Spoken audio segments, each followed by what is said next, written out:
apprendre à utiliser if, else et elif en Python, il est essentiel de maîtriser les opérateurs de comparaison.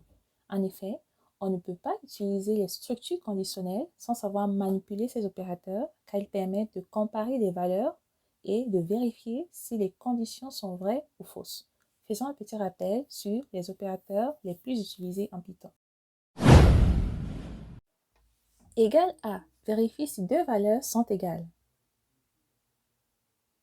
Différent de vérifie si deux valeurs ne sont pas égales. Supérieur ou égal à vérifie si la valeur de gauche est supérieure ou égale à celle de droite. Et inférieur à vérifie si la valeur de gauche est strictement inférieure à celle de droite. Nous allons donc utiliser quelques-unes dans les structures conditionnelles. Lorsqu'on travaille avec des structures conditionnelles en Python, il est crucial de bien comprendre le principe de fonctionnement. OK? Donc, pose-toi toujours 3 questions. OK? Quelles conditions dois-je vérifier? Première question. Deuxième question. Quelle instruction exécuter dans le cas du if si la condition est vraie? Et troisième question. Quelle instruction exécuter dans le cas du else si la condition est fausse? OK? Donc, tu dois toujours te poser 3 questions. Quelle est la condition à vérifier? Exemple, Barack Obama a-t-il été président des États-Unis? Ça, c'est la condition que je dois vérifier. Si la réponse est oui, par conséquent, je dois donner une instruction. Bravo, tu as donné la bonne réponse. Par contre, si la réponse est non, ça rentre dans le cas du else, l'instruction que je vais donner sera une instruction contraire à celle du if, c'est-à-dire tu n'as pas donné une bonne réponse. OK? Donc, chaque fois que l'on a affaire à des structures conditionnelles, il faut comprendre le principe de fonctionnement. Nous devons toujours avoir une condition à vérifier, un if dans le cas où la condition est remplie ou si la condition est vraie et un else si la condition est fausse. OK? Un autre exemple. Tu te rappelles au secondaire à la remise de tes feuilles d'examen par ton professeur. Si tu avais une note supérieure ou égale à 10, tu étais admis. Par contre, si tu avais une note inférieure à 10, c'est-à-dire la moyenne, tu avais échoué. On va prendre cet exemple pour expliquer facilement ce concept. OK? Tout à l'heure, j'ai dit qu'il faut se poser 3 questions. Première question, quelle est la condition à vérifier? OK? Dans notre exemple, c'est la note. OK? Donc, j'ai besoin de connaître la note. Pour cela, je ne peux pas inventer une note. Il faut que je pose une question. OK? Donc, tapez votre question. Quelle note as-tu obtenu? Point d'interrogation. Parfait. Regardez bien la phrase. La phrase est soulignée en rouge. OK? Il y a un problème. Python ne reconnaît pas cette syntaxe. OK? Comme mentionné dans la vidéo précédente où je vous ai expliqué les variables, lorsqu'il s'agit d'une chaîne de caractères, il faut toujours l'ajouter entre guillemets. OK? Donc, on va ajouter notre question entre guillemets. Parfait. Maintenant, nous allons utiliser la fonction input en Python. OK? En Python, la fonction input permet de demander à l'utilisateur d'entrer une information. Donc, on va passer notre question comme paramètre dans cette fonction input. OK? Donc, on va juste copier ça. On va passer un paramètre dans la fonction input. Parfait. Alors, si j'exécute mon code, on peut remarquer au niveau du terminal, on a un curseur qui clignote, OK? Ça veut dire que le programme attend une réponse, OK? Quelle note as-tu obtenu? Je peux donner la note de 14. Parfait, OK? Donc, ça symbolise la fin du programme. Lorsque vous verrez process finish with execute 0, tout simplement, ça veut dire que le programme s'est exécuté avec succès sans aucune erreur, OK? Donc, là, nous avons obtenu notre note, OK? Nous devons donc stocker la réponse dans une variable pour pouvoir l'utiliser par la suite. OK? En passant, si vous n'êtes pas familier avec le concept de variable, je mettrai un lien en description. Cliquez sur le lien et regardez la vidéo. Je vous explique facilement le concept de variable, comment créer une variable, les types de variables, le casting, comment demander à un programme de confirmer le type de variable, la réassignation des variables. Les concepts que j'ai expliqués dans cette vidéo seront appliqués dans celle-ci. Donc, n'hésitez pas à les regarder, c'est très important. Continuons. Comme je disais tantôt, nous allons créer une variable note et stocker notre réponse dans cette variable. OK? Tout simplement, rajouter note avec le signe égal. OK? Si on exécute notre code, quelle note as-tu obtenu? 15. Parfait. Notre programme fonctionne comme il faut. À ce stade, la variable note contient la réponse de l'utilisateur. OK? Cependant, comme la fonction input renvoie une chaîne de caractères, la preuve, si on demande à notre programme de nous dire le type de notre variable note, si on exécute notre programme, quelle note as-tu obtenu? 16. Parfait. Notre programme nous confirme que la note est de type str ou string. OK? Donc, comme la fonction input renvoie une chaîne de caractères, OK, nous devons convertir la réponse que l'utilisateur donne en un integer. OK? Nous devons convertir un nombre pour effectuer des comparaisons. OK? Pour convertir un string en un entier, que faut-il faire? Comme expliqué dans notre vidéo sur les variables, il suffit tout simplement d'ajouter la fonction in. OK? On va ajouter la fonction in. Et si on exécute notre code, quelle note as-tu obtenu? 14. Entrée. Parfait. Notre programme nous confirme maintenant que notre note, notre variable note est de type integer. OK? C'est très important car dans les structures conditionnelles, on doit comparer deux variables du même type. Un entier avec un entier. D'accord? Maintenant, on doit vérifier si la note est supérieure ou égale à 10. Cela nous amène à nous poser la deuxième question. OK? Quelle instruction exécutée dans le cas de if si la condition est vraie? Si on reprend notre diagramme, notre note, OK? La condition à vérifier, c'est par rapport à la note. Est-ce que la note est supérieure ou égale à 10? Si nous avons une note supérieure ou égale à 10, alors nous devons donner une instruction. Donc, nous allons commencer par le if, OK? Alors, tapez if si la note est supérieure ou égale à 10, deux points, on appuie sur la touche entrée du clavier et on écrit print, c'est-à-dire on va donner l'instruction bravo, tu es admis. OK? Donc, si la note est supérieure ou égale à 10, l'instruction que nous donnons, c'est bravo, tu es admis. OK? Donc, si on exécute notre programme,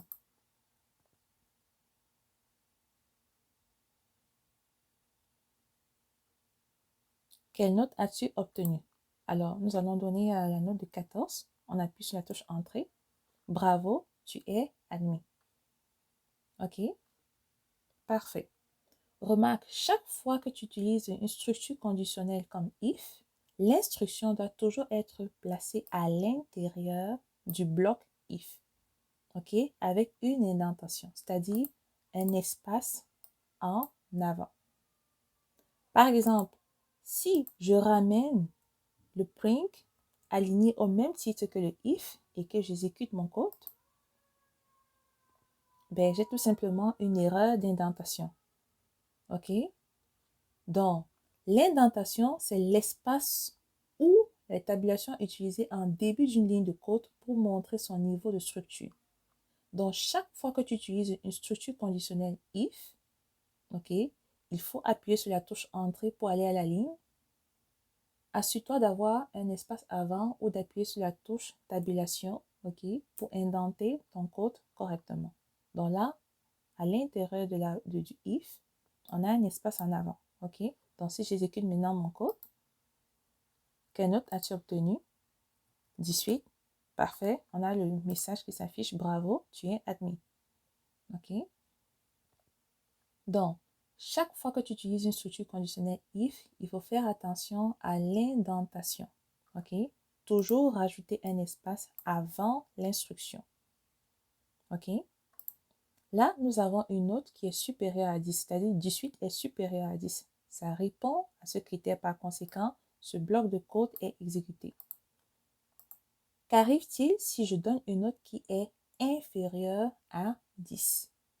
Cela nous amène à nous poser la troisième question. Quelle instruction exécuter dans le cas du else si la condition est fausse, c'est-à-dire si la note est inférieure à 10, quelle instruction je dois donner à mon programme?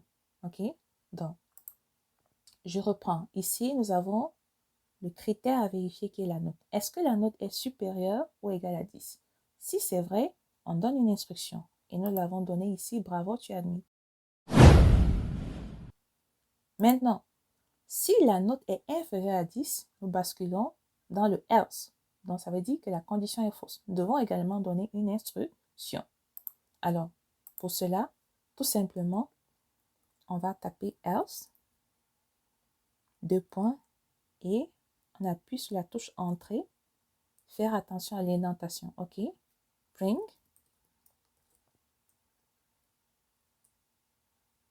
Désolé. Tu as échoué. OK? Donc, exécutons notre code de nouveau.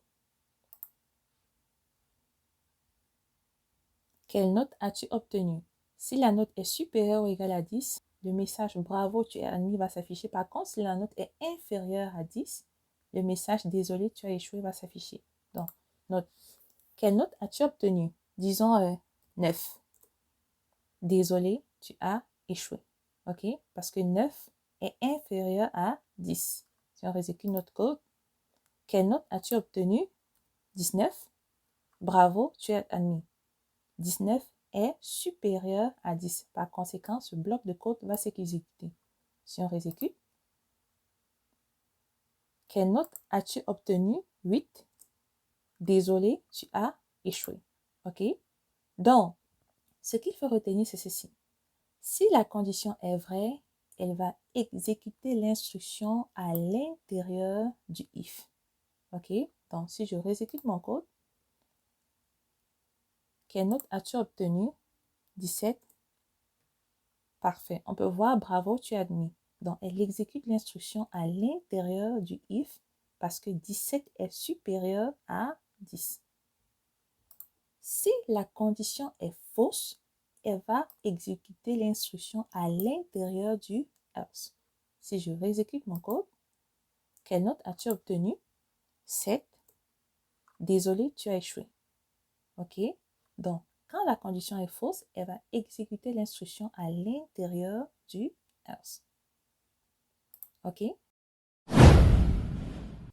Sais-tu que tu peux écrire exactement ce même code en une seule ligne en Python? Voici comment le faire. En Python, le if abrégé permet d'écrire une condition de manière concise. OK? Je vais te montrer le pattern. OK?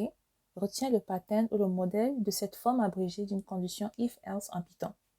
Sache que au centre se trouve la condition à vérifier accompagnée du if et du else. Le pattern est le suivant. Au centre, on ajoute la condition à vérifier accompagnée du if et du else. Par exemple, la condition à vérifier ici, c'est la note. Est-ce que la note est supérieure à 10 accompagnée du else dans le cas où c'est faux et du if dans le cas où c'est vrai. Ensuite, à gauche se trouve l'action si la condition est vraie.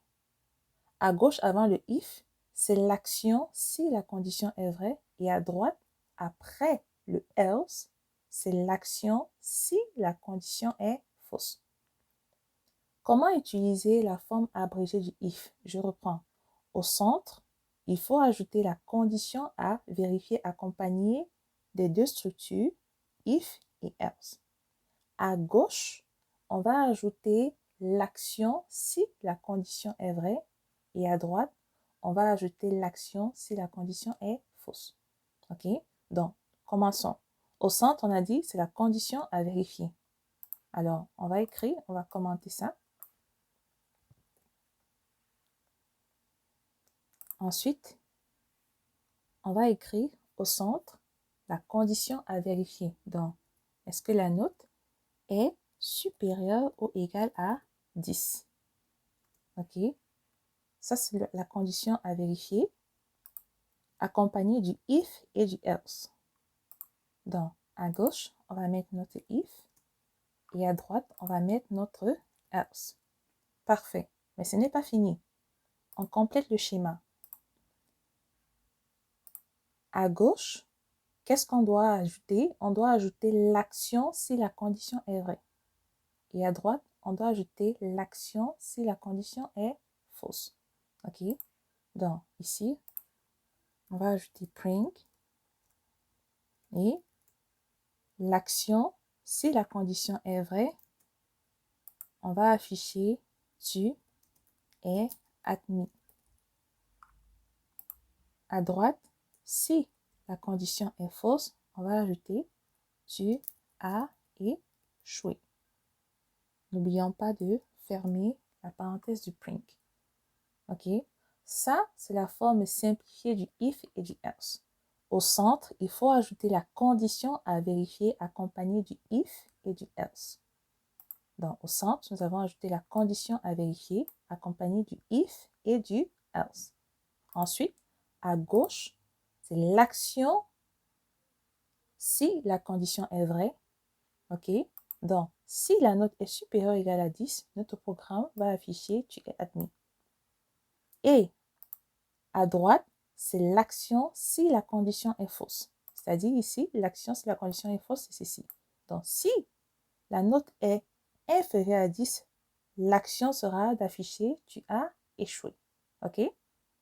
Donc, exécutons notre programme. Quelle note as-tu obtenue? 14. Entrée. Bravo. On a le message tu es admis. OK? Parfait. Réexécutons le programme. Quelle note as-tu obtenue? Si nous mettons par exemple 5, on appuie sur la touche entrée, tu as échoué. OK? Donc, vous pouvez voir que ceci, c'est la forme simplifiée de ce code. OK? Donc, on peut effacer ceci. OK? Pour voir que nous pouvons exécuter exactement le même code. Si on reprend, quelle note as-tu obtenue? OK? La condition à vérifier. Si la note est supérieure à 10, ce message va s'afficher tu es admis. Donc, on va ajouter 17. Tu es admis. Parfait. On exécute le code. Quelle note as-tu obtenue? Si nous donnons une note inférieure à 10, par conséquent, c'est ce message qui va s'afficher. Tu as échoué. Donc, on va donner la note de 6. On appuie sur la touche Entrée. Tu as échoué. Parfait. OK? Donc, sachez que vous pouvez également utiliser la forme simplifiée du if et du else, à condition de respecter ce pattern. Au centre, c'est la condition à vérifier accompagnée du if et du else. À gauche du if, c'est-à-dire à gauche, avant le if, c'est l'action si la condition est vraie. Et à droite, c'est l'action si la condition est fausse. OK? Passons à la troisième structure conditionnelle, elif. OK? Elif, c'est quoi en Python? Elif, c'est une alternative à plusieurs if. C'est une façon de dire, si la première condition est remplie, alors vérifie ces autres conditions supplémentaires. On utilise le if pour vérifier la première condition, le elif pour des conditions supplémentaires et le else pour une action par défaut si aucune condition n'est satisfaite. OK? Donc, notre programme va vérifier si la note est supérieure à 10. Si la note est supérieure ou égale à 10, tout simplement, il va exécuter les conditions supplémentaires parce que la première condition est déjà remplie. Si la première condition n'est pas remplie, c'est-à-dire que si la première condition est fausse, dans ce cas, il va afficher l'instruction dans le else. Donc, si je donne une note qui est inférieure à 10, tout simplement, il ne va pas examiner les conditions supplémentaires à l'intérieur de mon bloc. OK? Donc, elif est utilisé en plus pour vérifier des conditions supplémentaires lorsque la première condition est remplie. OK? Je vais exécuter ce code et puis prêtez attention. Si on exécute notre programme, quelle note as-tu obtenue? OK? Là, je vais donner par exemple une note de 18, ok? Je m'attends à voir le message excellent, ok? Mais regardez ce qui va se passer. Si je tape 18, j'appuie sur la touche entrée, ça me dit mention passable, c'est-à-dire que ça bloque à ce niveau, ok? 18 est supérieur à 10, ok? Aussi longtemps que 18 est supérieur à 10, le programme va toujours exécuter ce code, même si je ne m'attends pas à voir le message ou l'instruction qui est à ce bloc de code, ok? Là, il y a un problème. Si je réexécute de nouveau le code, quelle note as-tu obtenu? Si je donne la note de 16, par exemple, je m'attends à voir le message très bien, ok? Donc, si j'appuie sur la touche entrée, ça me donne toujours mention partielle. Ça, ce n'est pas correct, ok? Le problème vient de l'ordre des conditions, ok? Le problème ici vient de l'ordre des conditions. Nous allons supprimer ça et je vais te montrer. Sache qu'en Python, il faut toujours commencer par des conditions les plus élevées afin que les conditions spécifiques soient vérifiées en premier. OK?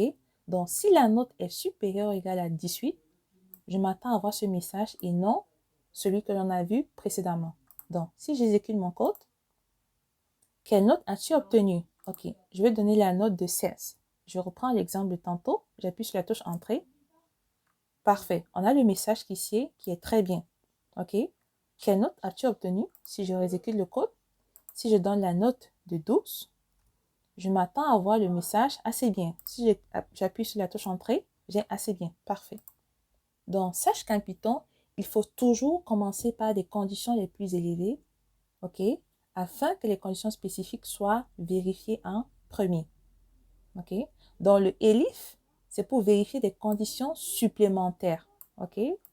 Le else est utilisé si la condition n'est pas remplie. C'est-à-dire que si j'exécute mon code, quelle note as-tu obtenu? Si je donne une note qui est inférieure à 10, tout simplement, c'est un échec.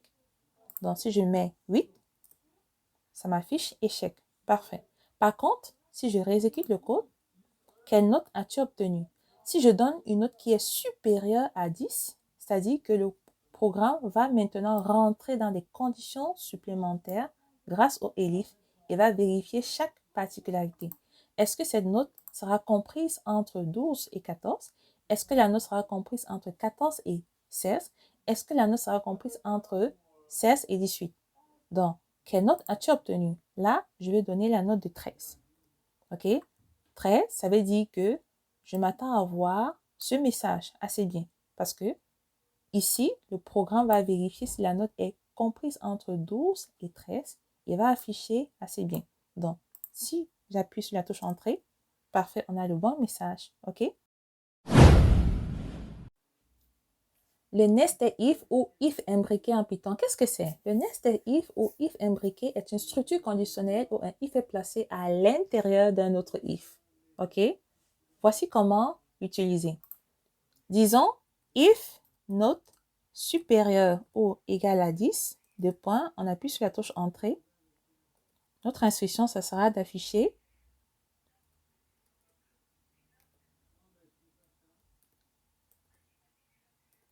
Hello, on va rentrer dans ce bloc. OK? Par contre, si la note est inférieure à 10, on va afficher print et à l'intérieur, on va ajouter le message échec. Donc, a priori, si on a une note qui est supérieure ou bien qui est au moins égale à 10, OK, à l'intérieur, lorsqu'on utilise le nested if, on va ajouter une autre condition. Si, OK, si la note est supérieure ou égale à 18, deux points, on va afficher notre message print, mention excellent. OK? Donc, on va rajouter d'autres conditions supplémentaires en utilisant le elif. OK? Elif, la note est supérieure ou égale à 16, deux points. On va afficher le message print. On va ajouter la mention Très bien. OK? On peut rajouter d'autres elifs autant que l'on veut pour vérifier d'autres critères supplémentaires. Elif, la note est supérieure ou égale à 14, 2 points.